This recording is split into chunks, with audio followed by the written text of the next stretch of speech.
I know. All you're doing is talking to me. Okay. So let me just do my stuff here.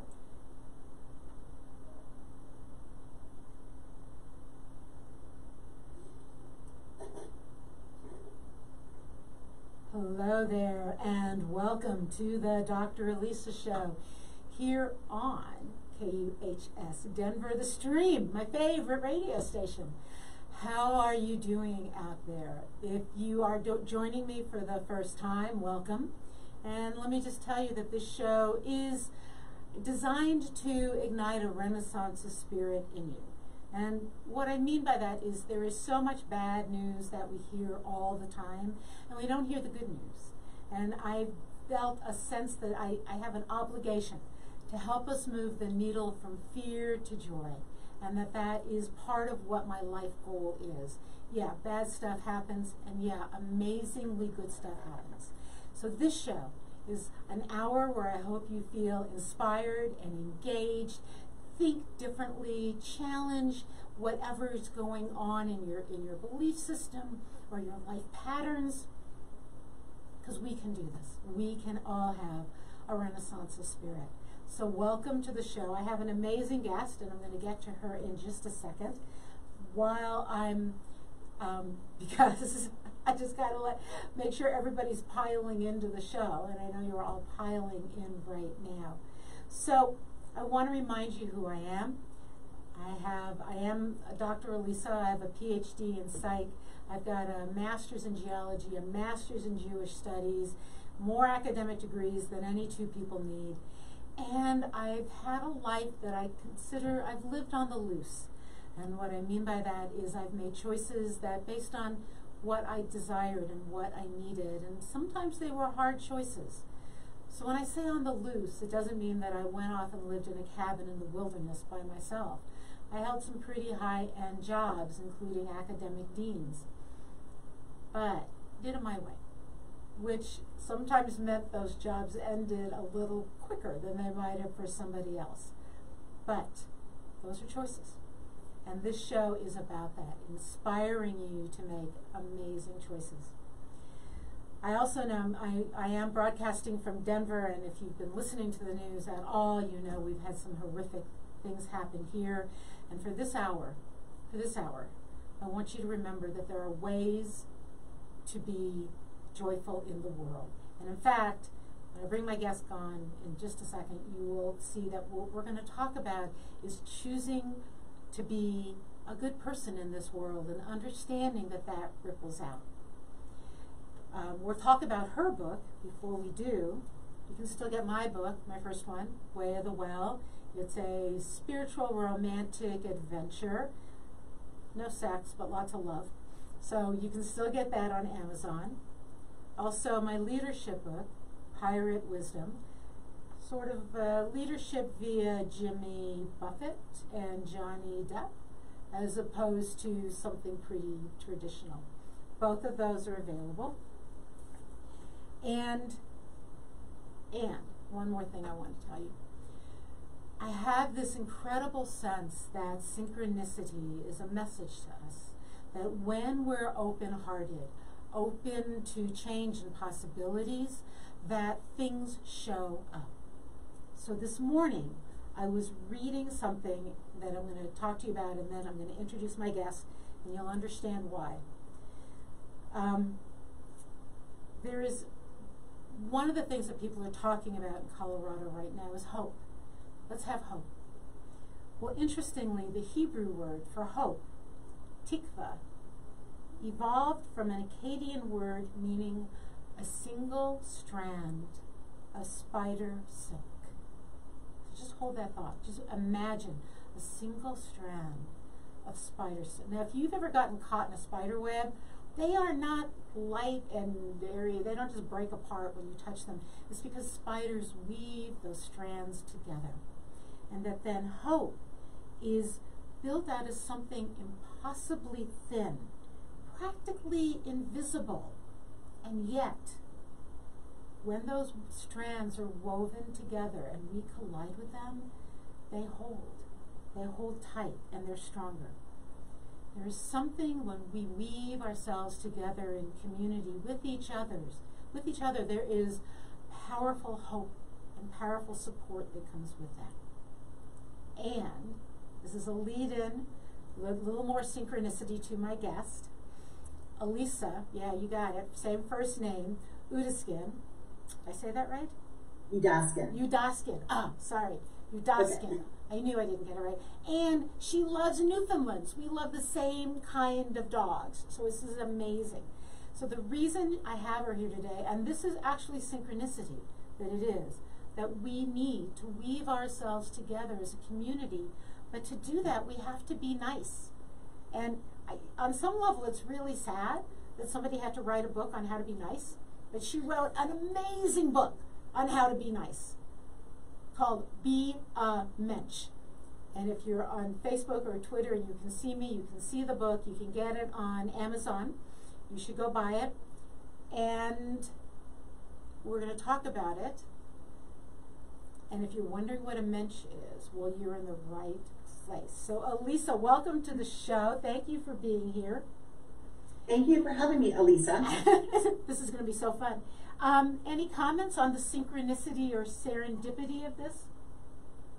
Well, I think immediately when a mutual friend introduced us, it was like, Elisa, meet Elisa. And I took a look, Elisa, meet Elisa. Right. And we share so much of the same outlook on life, in addition to our first names and our love of I know. So lots of synchronicity there.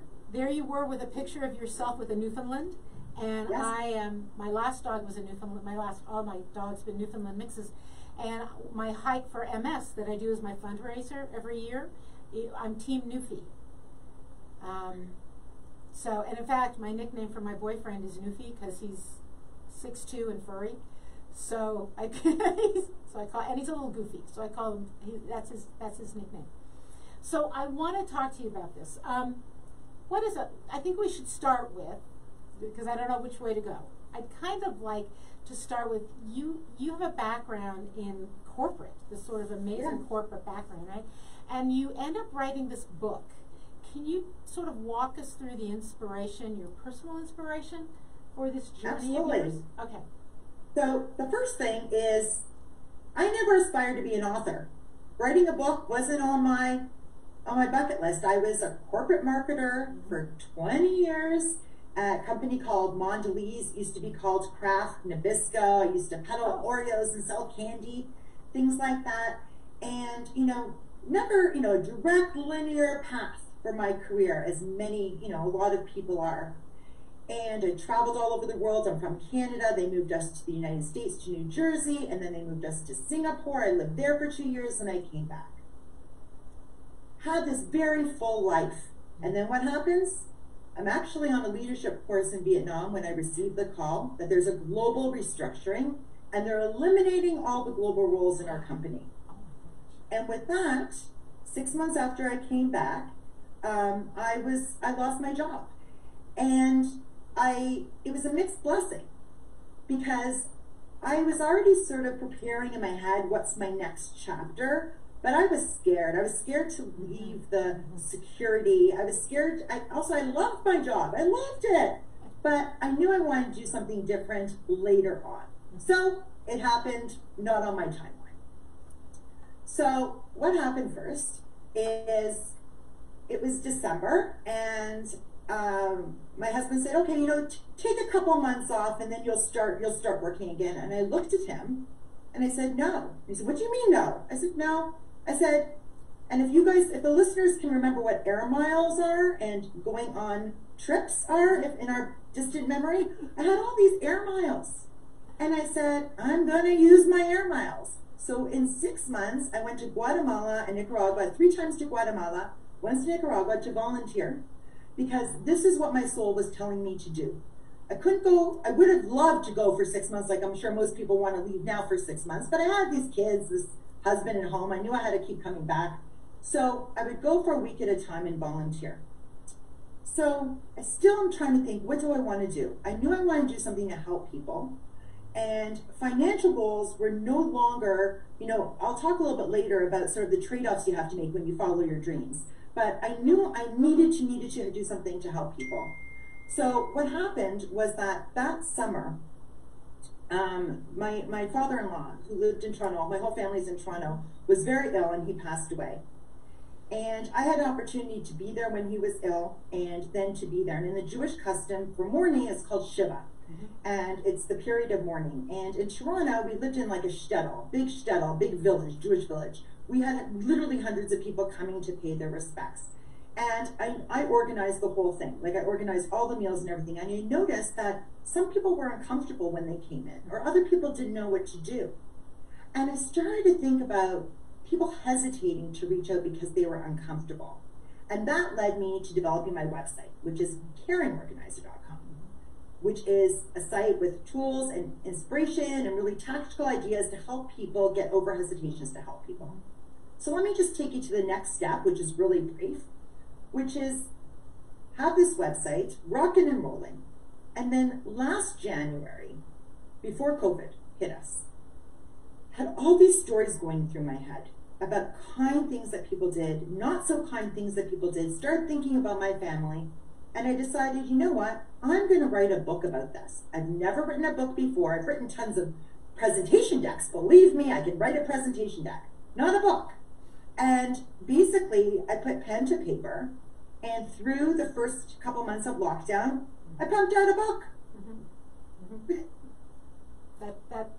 That's amazing. Can I add the synchronicity of through the first few months of COVID, I pumped out a book, completely different. So amazing transformation, amazing sense of courage, that to listen to your soul's craving, which is something that I push people to do. So we have this writing, right? And it's around all the ways that people are kind and not so kind. How did you move then from that into be a mensch? And actually to do that, what's a mensch? I mean, yes, I'm Jewish, but sure. most of our listeners aren't. So please Mensches. talk about a mensch. Okay. So if you can all please indulge me, I'm going to read just 2 pages from my book because the introduction talks about this. Okay. So first things first, what in the world is a mensch? Transliterated in English as mensch or mensch with a T in the middle. It is a word with Yiddish origins meaning an honorable, decent person, a genuinely good person, an authentic person, a person who helps you when you need help. You don't have to be Jewish to be a mensch. You can practice any religion and come from any culture and be a mensch. It isn't gender specific, so you can identify however you do and be a mensch. It is bipartisan, so you can identify with any political party and still be a mensch. Pretty cool. Pretty cool. I guess most people reading this book are already doing mensch-like things, yet as the title suggests, I will show you how to be an even better mensch in your daily life. We certainly don't want to be considered a putz or a schmuck. Both words, putz and schmuck, literally mean a penis in Yiddish. But people typically use these words to call someone a jerk, not usually directly calling them a penis. We all have moments when we say something we regret, overreact, and yeah, act like a putz to someone. But overall, it's not our modus operandi. Most of us have good intentions. But what good are they if we don't get off our tuchus and actually do something? Sitting there and thinking, I feel so bad for her that her father just died, instead maybe sending her a text? Would that be so hard to do? Actually, yes. It may well be hard and uncomfortable. And that's what I explore in this book. So that's what a mensch is. It's a small word, and it encompasses so much. Right. I love that, when I was growing up, mensch was used mostly for men. Mm-hmm. I never heard it used for women, and within sort of the Jewish context. But you're right, it's genderless, and it is politically also, like, it doesn't have an affiliation either way, right? In fact, it's sort of multicultural, multilingual would be a nice way to put it. So your book, and I read it, and then I went back and reread parts of it because it's so humorous. I'm wondering how you sort of focused on Yiddish. Why Yiddish? And again, we want to emphasize this is not a Jewish book or a book for Jews, but it's Yiddish. So just talk about Yiddish for a minute. Yeah, sure. I would love to. So So when I first wrote the first couple chapters, it was in a very, my organization, caring organizer kind of tone. And a friend of mine who's an editor in Toronto, Tamara, she read the first couple chapters and said, Lisa, it seems the voice is very generic.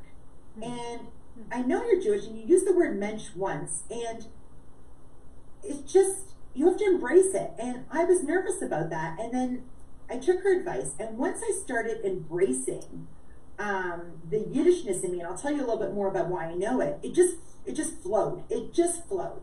So let me tell you a little bit about why I use Yiddish. So my grandparents, my Bubi and Zeta, so grandmother and grandfather, were Holocaust survivors. And, my Zeta lost his first wife and his 4 kids were killed. And my Bubi she and her 2 younger sisters were the only survivors of their large extended family.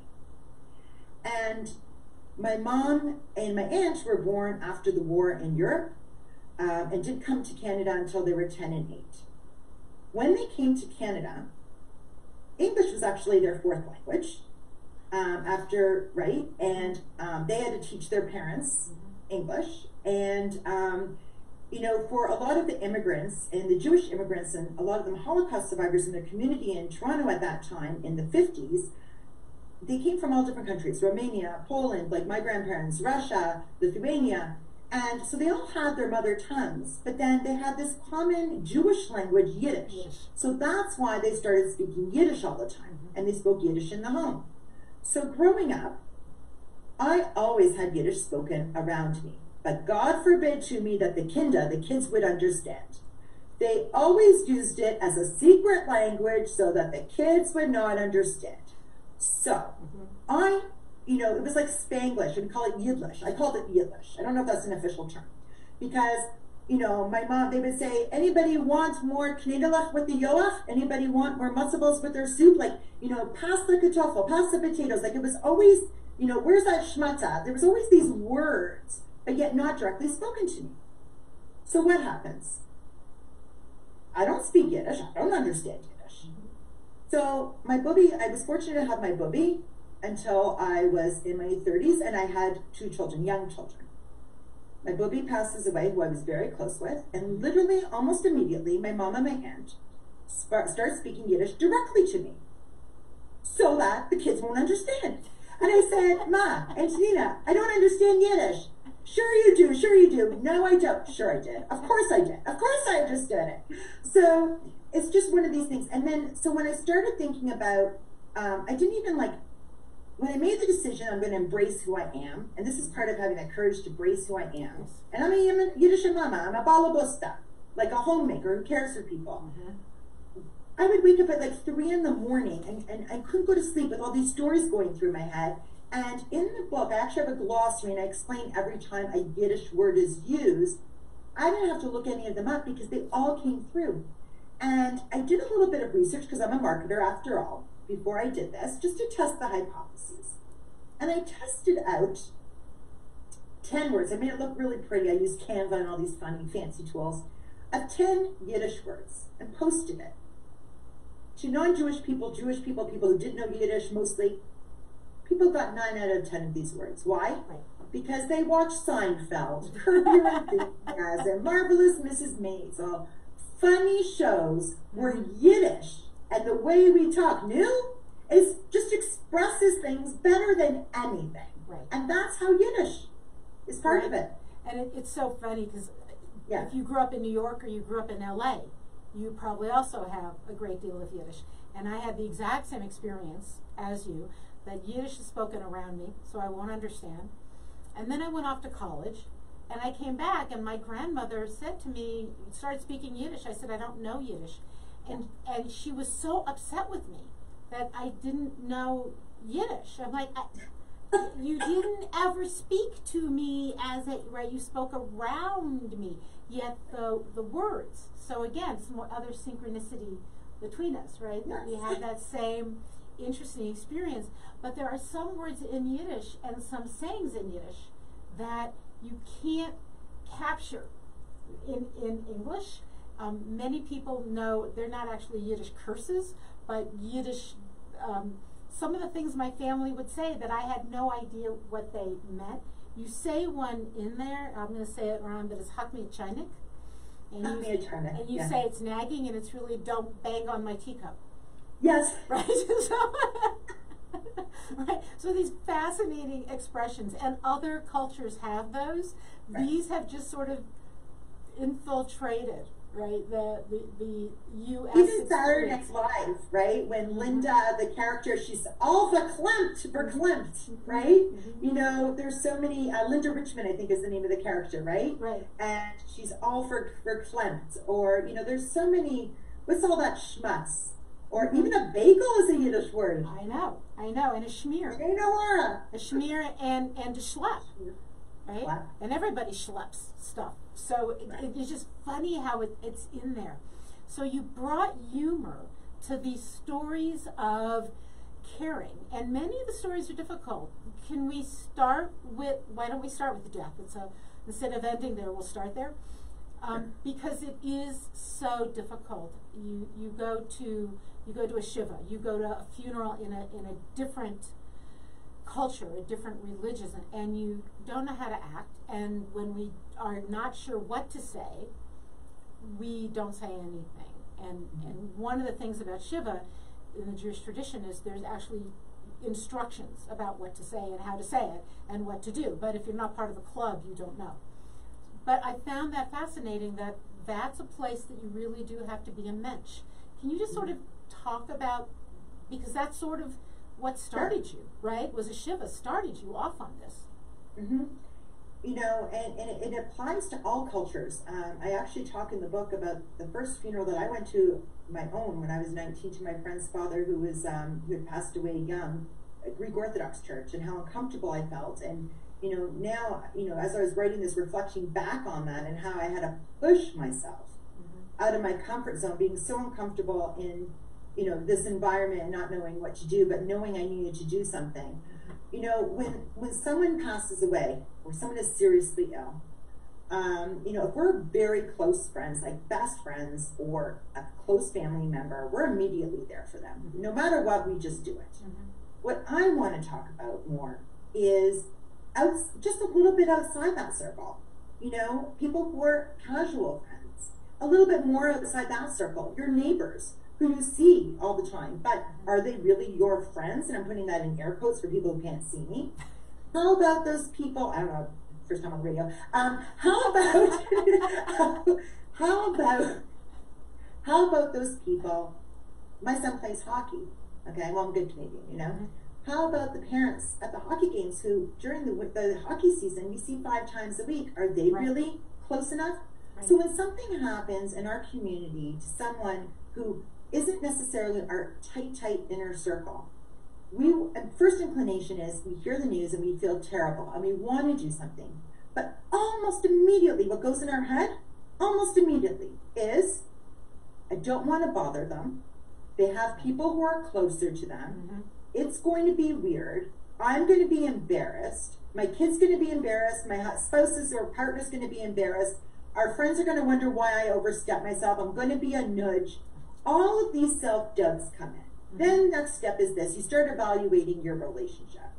Am I really close enough? Okay, so I see them every month at book club or on Zoom. Everybody please suspend reality when I use these examples, like Zoom, whatever. And I love them, and they're my favorite person in book club, but they're not really my close friend. Well, it'd be weird. So the whole thing and my whole message is that, you know what, acknowledge number one, it's uncomfortable. It absolutely is uncomfortable. Absolutely. But guess what? You're not off the hook.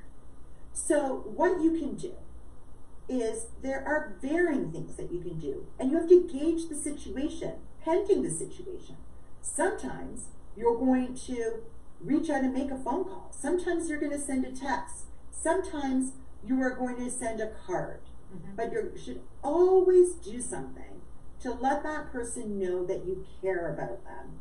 And it's never too late. It's never too late, because you're going to procrastinate at times. I have procrastinated. Nobody's perfect. It's hard. It's really, these are some of the hardest things that we have to do in life, is to venture into this uncomfortable territory when someone is in so much pain, right? Right. And that's too brave. I do love in your book how you talk about our tendency to say, I'm here for you, let me know what you need, right? That person's never going to reach out to you because in the moment, and you don't know what you need. What I have learned to do for a Shiva when I go is I take, it's going to sound silly, I take paper towels, Kleenex, and maybe toilet paper. I just take that and say, I'm sure you don't want to go to the grocery store. I may ask, do you need food? Do you need, Shiva, you always bring food. I've learned to bring food that can be put in the refrigerator. So not fruit baskets, things that can be meals later, even if it's vegetables. And then you feel like you did something appropriate, and you can take it and leave it and go. But giving yourself a task. So I found that in your book. So a friend of mine right now is dealing with COVID. She has COVID and she's very sick. Okay, she's at home, so she's. Thank God she's not. I don't want to give it a bad omen. So, but she's having very severe symptoms. So she used to be my neighbor, and now she lives 5 minutes away. And she messaged all of us that she has the COVID, as she said, and she's really sick. So instead of everybody's messaging, let us know what we can do. Let us know what we can do. One of my friends across the street said, "I'm going grocery shopping. I'm picking up things for you." She did that, and what did I do? I have my frozen chicken soup, my stash, and twice. So I took it over. I sent it with my friend actually. Minimize the trips to the COVID person, but just saying.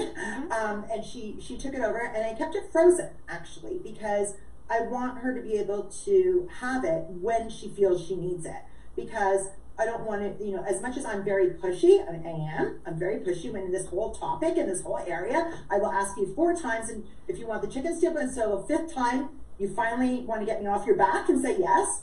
But I sent that to her, and she can have it when she needs to.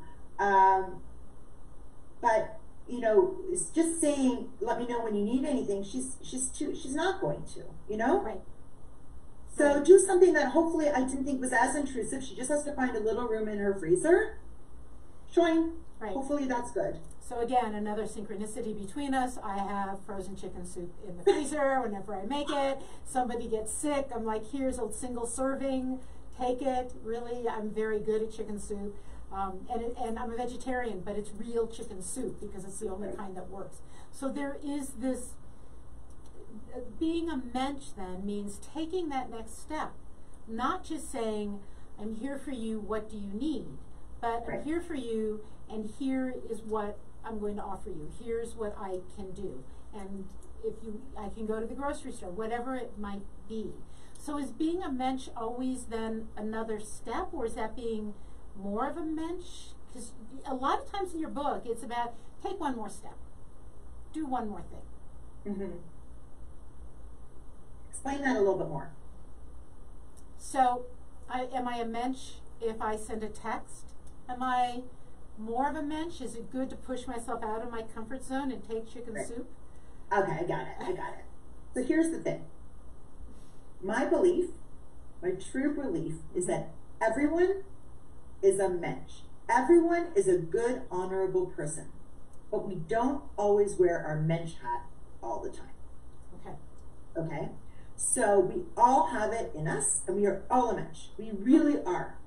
And it's a matter of, in different situations, being more open, cognizant that there is a role for you to play. A small role of a text, a phone call, a bigger role of taking over food, a bigger role of organizing something for everybody to take food.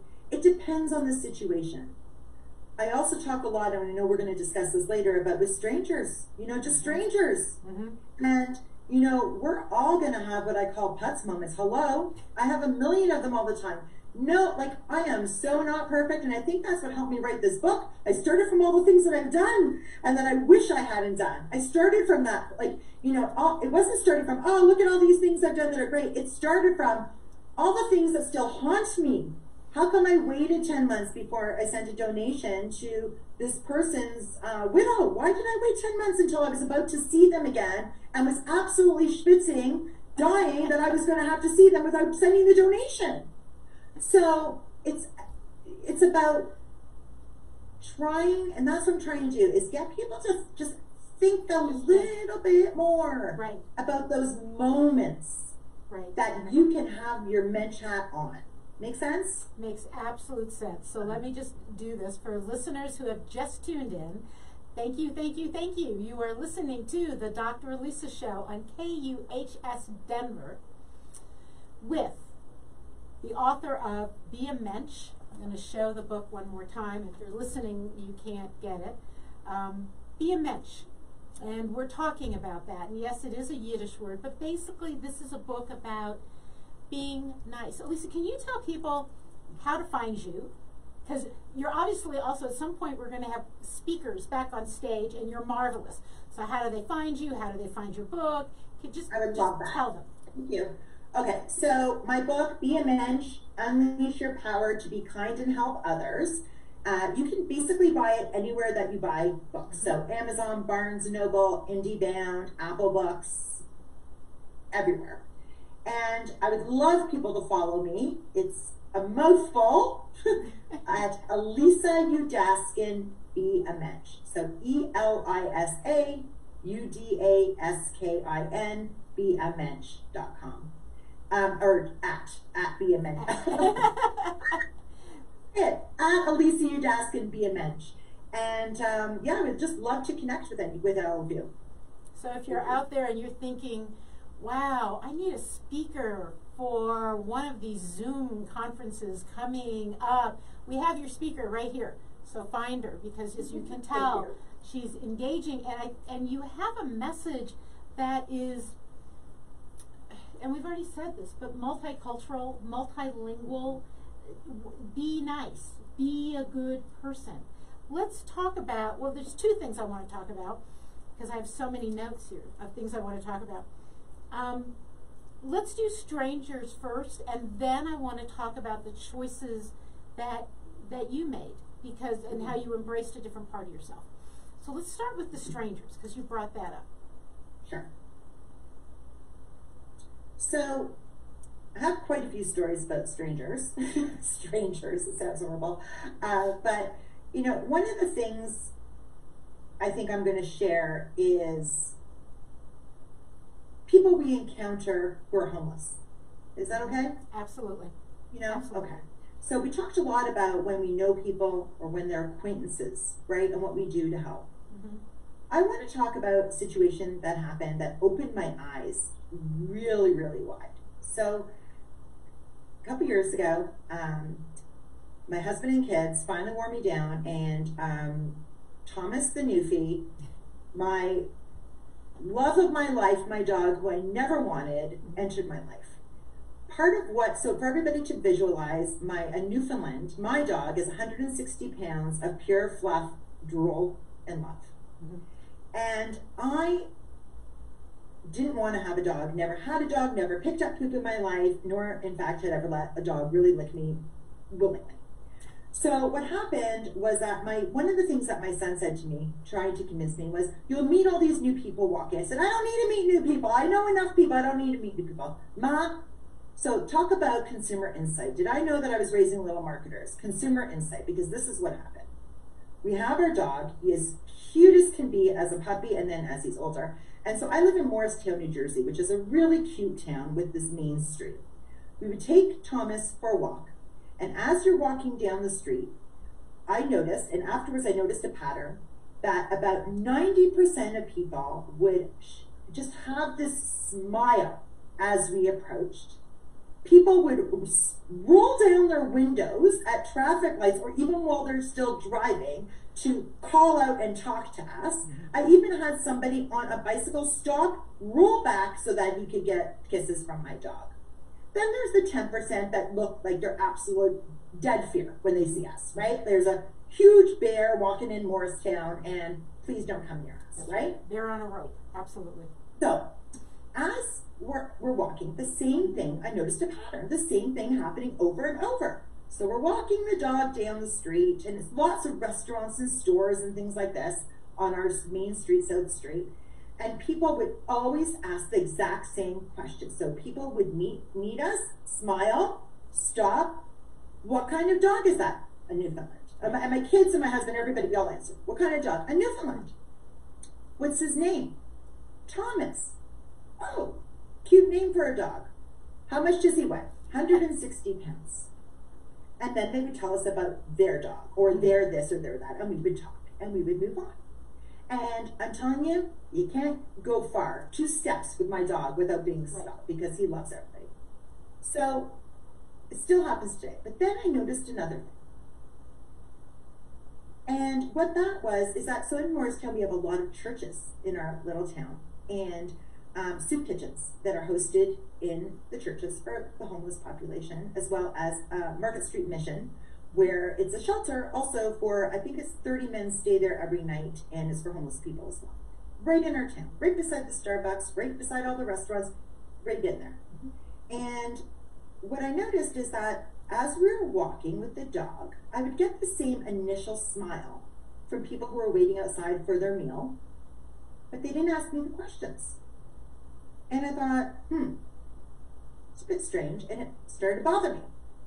So what I started to do was I stopped, and when somebody would smile at me, not when they had the 10% of the population who were in fear, but when someone would smile at me who was waiting for a meal, I could see they were waiting outside, I stopped, and it was usually a bunch of people together, and I stopped when they smiled, and I said, "Hi, would you like to meet my dog?" And guess what, Elisa, happened? They started up. asking me, what's his name? What kind of dog is he? And how much does he weigh? And how much does he weigh? And then they would tell me, and this was the most heartwarming, of their dogs, who most of the cases they weren't able to keep them anymore and didn't live with them, who they grew up with. Wow. And I said, "Do you want to pet the dog?" And they got love from Thomas, and they gave their love back. Wow. And I told my kids and my husband that I wanted to make sure that when they walk in Morristown, if they see people at the time of the day when people are waiting to go in for their meals, they're not going to approach you. I want you to approach them. And the whole thing just dumped down to me. All you need to do is acknowledge someone. And why just the people who look like they were in the same, I'll just say socioeconomic status. Right. Or, as me. Why are they only people who should get the love of my amazing dog? Everybody should be acknowledged. And that was isn't that a small thing? A smile. Yes. But I think it's also a huge thing, because we are looking at another human who is frightening us. Not that they're going to hurt us, but homelessness frightens us. We worry about being homeless. I want to kind of ask you a question about this. I was in the parking lot a few weeks ago of a grocery store, and a gentleman was walking out. I was going into the store to drop off some recycling, and I turned around, and when I saw him, when I'm going in, he's going the other way. He was moving very slow, desperately holding on to the basket. His legs were bent at the knees, obviously weak, obviously wasn't going to make it to his car. And I had this moment in my head. Now, this is during COVID, and I think I'd had my second vaccine, but this voice in my head said to me, "This is yours to do." And I went into the store, I did my thing, I came out, and then helped him to the car, helped him put his stuff in the car. He kept telling me he didn't need help, but then he would take the help. I wonder if you simply also had that moment where you realize, this is mine to do, be it smiling at a stranger, being nice in a ship. This is mine to do. Well, for me, it wasn't a moment, because that's how I was raised. You see, but here's the thing. I always looked at it when my mom did this constantly as embarrassing me. My mom's probably listening to this, but she's heard it before. So my mother, we would have a joke in our family, who's mom bringing home from dinner tonight that she met in the supermarket, right? My mom would talk to everybody, offer anybody help.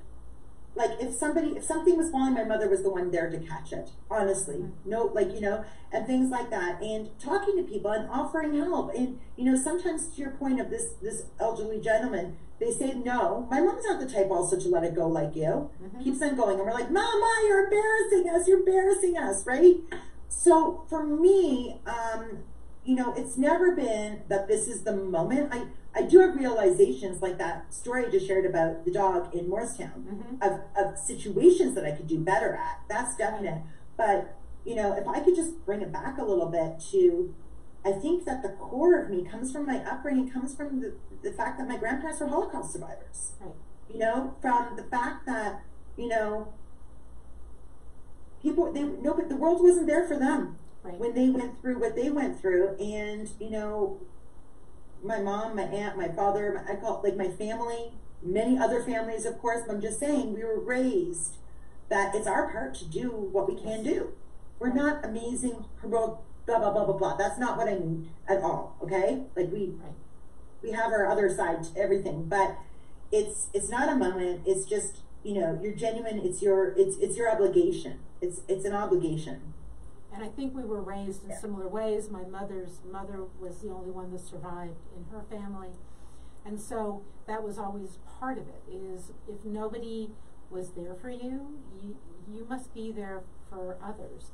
Remember that this can happen in places where you can't believe it can happen, so don't let it. Take care of others. It is, you know, in Judaism there's another word, tzedakah, which is often translated as charity, but it really means judgment. And so when we have money, for example, there's this sort of belief, like right now I have it and you don't, so it's only just that I share. Right now I'm strong and healthy, it's only just that I help somebody who's not. And so again, other cultures have that, other religions have that. As you said, I'm not better than anyone else, but I think there's something about allowing our Mensches to bubble up instead of allowing our fear to bubble up. And what are people going to say when they saw you chasing this little old man who's like, guy in back! And it's English, but probably not saying go away, go away. He wasn't. No, I'm sure. But you know what I mean? Like, it's, and another thing I wanted to touch on about the example that you just shared, because it was only last week, is that, you know, we have to be careful. We have to protect ourselves. So 100%, right? Like, it's COVID now. We have to be careful. Wearing your mask, right? Washing your hands after you help maybe with the groceries. Okay, limit your contact. Only do all this probably in 2 minutes. So we have to be, and I think that that's one of the things that we're all going to have to get used to more now that more of us are getting vaccinated, and hope to God we're going to be safer and you know, from COVID, is to start emerging from our bubbles more. Because first of all, there's so many things we can do virtually that we don't have to be in person to help others. Absolutely. But physically, we're going to be starting to come out of our bubbles, right? And we're always going to have to be cognizant and safe. I don't know if I'll ever not wear a mask. Like, I mean, I'm just so used to it now. Right. But to each his own, or her own. But my point is that I hope that people start to feel more comfortable that they can physically do things, like helping someone take their groceries and unload them at the car. You know, like being safe but doing it. And I hope that people eventually start getting back to doing those things again. It's going to be hard. I think it's going to be hard. I will add that for many, one way to start that path is, where can I donate? For example, I got my vaccine, I came home, I made a donation to one of my favorite charities.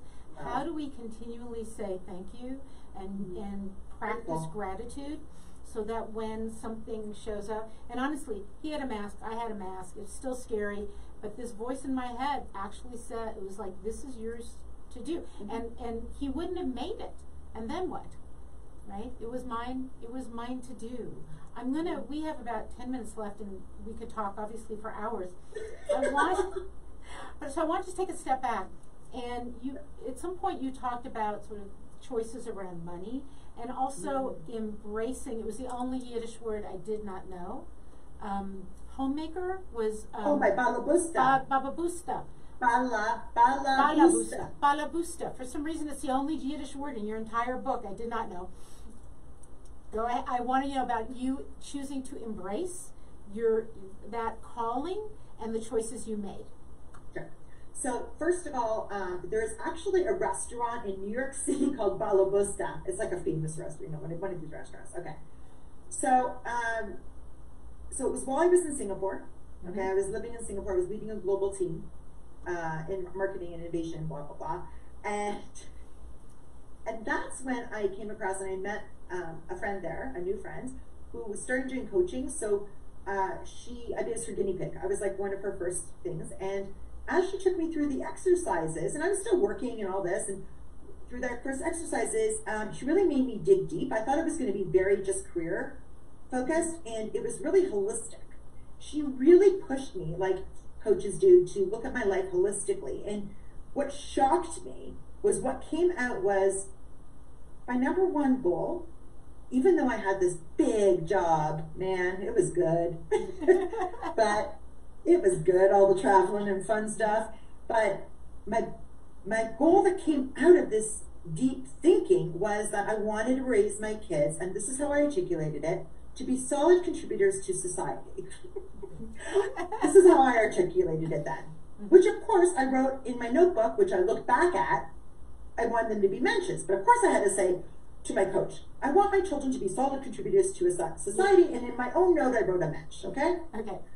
And then I realized I am a balabusta. And why do I always think of a balabusta as a homemaker who's just at home taking care of our kids? What I love the most is helping people and caring for people and giving for people. Like, I enjoy it. Why do I have to pretend that I'm working, you know, which I was, like 20 hours a day, right? Early at night, late at night, all these time zones, and, you know, not really talk about the fact that I love cooking and doing all these things and taking care of everybody, right? So that was part of the transition of who I was, because I identified myself so much with my title at work. And, you know, I would never have made the leap, which I call take the leap, had I not been let go, had there not been the restructuring, that's for sure. Right. Absolutely. Absolutely. So. We used to call them velvet chains in some of the industries I've been in. Like, yes, I'd love to do something else, but yeah, how do I leave? Never would have left. How do I leave this life? Right. Yeah. But once you do, okay, yes, then becomes the what's the word? The temptation to go back to what you were doing before to make the money again, right? Because you got used to it. Yeah. And I, as I described earlier, was not determined not to make money. Please don't let my husband ever hear that, or my kids. But it was to be happy and to give back. That was the most, I knew that giving back was what made me happy. So that became my prime thing. And so I had a lot of trade-offs. I have to tell you, health insurance in the US, not the same as Canada. Very expensive. Like, you know, I've had to make a lot of trade-offs. And I have to be completely honest, I am fine with them all the trade-offs I made. That's right. So, and also about what people would think of me. That was a hard thing. I was very, very nervous, and still am at times, with what are all my former coworkers going to think of me. You know, I also took a job part-time at Starbucks so that I could work and have more structure to my day. I love it. But what are people going to think of me? That's tough to overcome. So that's what I would say is there's always going to be trade-offs you have to make. And, you know, it's natural to worry what other people are going to think. Absolutely. I think it's difficult. I know I came from, I've had many careers, most recently academic dean. And when many of my colleagues were applying for college presidencies, I really chose to not do that. When I had the opportunity via mutual agreement to off-ramp from that career, I just did. And had many people say to me, here's another job you should apply for, here's where you can use your skills, and have reinvented myself in a very, very different way. So now radio host and right. I mean, like, this is what I do. But there's that piece. How do you say to people, you know, for some people who don't work at all, but who outside, but who are volunteering, who are on a board, who are finally enjoying life because they forgot to have a life while they were having a job. So I think it's also a profound message in your book that we make these choices and that our soul is driving us in a way so that you can be a mensch anywhere. Your soul really said to you, it's time to be a mensch, sort of louder, a little more ostentatious. not just good at work, which you do cover in your book, but also to create work that expands this part of me. Does that resonate with you? To be honest with you, it was a little bit more selfish than that. Oh, I like that. It was about me being happy, to be honest with you. Mm-hmm. And one of the things that makes me happy is doing things for others. Even if I annoy the heck out of them, that makes me happy. And so it's not all altruistic. It's also because it makes me feel better that I'm doing this. That's just who I am, right. But I think that is what happens when we're following our soul's craving. We might be doing something that's helping others, but we're also listening to ourselves. You're also feeding your own soul. Yes, and it is an interplay of energy. It is an exchange of energy. It isn't completely narcissistic. I'm just taking care of myself, and yet it's also not only do for others and don't have a life. It is this amazing flow, and I do believe when you started very early when we were talking about this is what your soul wanted, which I talk about as a soul's craving, that you're following that desire, and then you became an author, which is sort of amazing. I know. So we just have like about 4 minutes. What I'd like to know is what keeps you, let's go back to, the show is about igniting and inspiring a renaissance of spirit. What still inspires you?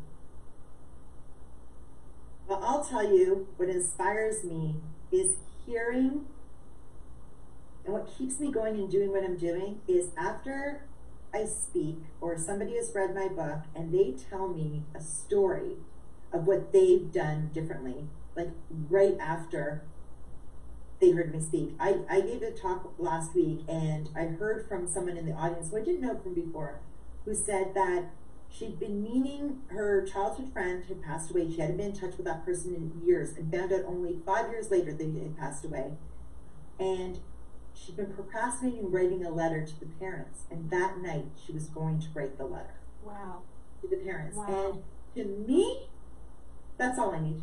That's all I need. Right. And I hear these stories all the time that somebody said at work, sent a DM to someone else at work, that they're going to be, they were just workmates that they have an emergency at the family, they can't be at the meeting. And instead of just being, let it go, that person dug a little bit deeper and said, are you okay? Even though they were good friends.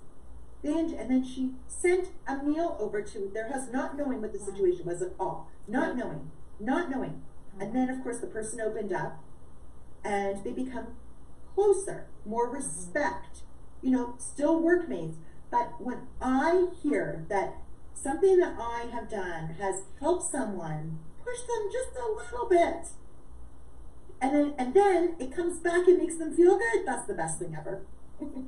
So there might be a Mensch 2 book with stories about being a Mensch. So tell people again all the multiple ways they can find you and buy your book. You have a website, you have email, you got the book. Just make sure they know where you are. Thank you. Okay. So my book, Be a Mensch, Unleash Your Power to Be Kind and Help Others, by Elisa Udaskin, ELISA UDASKIN, can be found and purchased on Amazon, Barnes & Noble, anywhere you buy an ebook, indie stores, all of that. I have a website if you want to hear me, to book me for speaking, caringorganizer.com. And you can also follow me on socials at Elisa Udaskin, Be a Mensch. Thank you for asking. Absolutely. So I'm wondering too, I mean, we sort of did the last what inspires you. I am wondering if you have, if you could condense this book into one little message for people, just one. Be a Mensch is a nice condensation, but is there one other thing that you would just leave people with? Yeah. Short, as a short thing.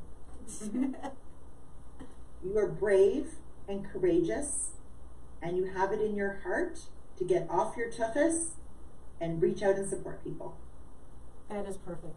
Brave and courageous. And believe it or not, if you're listening, We have reached the end of our hour. I really should have Elisa back on. We can talk about the second part of the book, or the rest, the 2/3 of the book that we didn't cover. It may look small. I mean, I'm going to hold it up for you again. It may look narrow, but it's very, very, very full book. It's lovely. You have been listening to the Dr. Elisa Show here on KUHS Denver, The Stream, an amazing radio station. I want to thank you for joining in. Please, as you're listening to this voice, at the end of this hour, what I want you to do is take away something that ignited a little bit of a flame inside of you, something that inspired you, and make a commitment this 2 weeks, because I'll be back in 2, to stay inspired, to stay alive and well, and to embrace the sense of being alive and the joy that it can bring you in this world. Focus on the good. Have a great couple weeks, and I will be back with an amazing guest. So stay inspired and have a great week.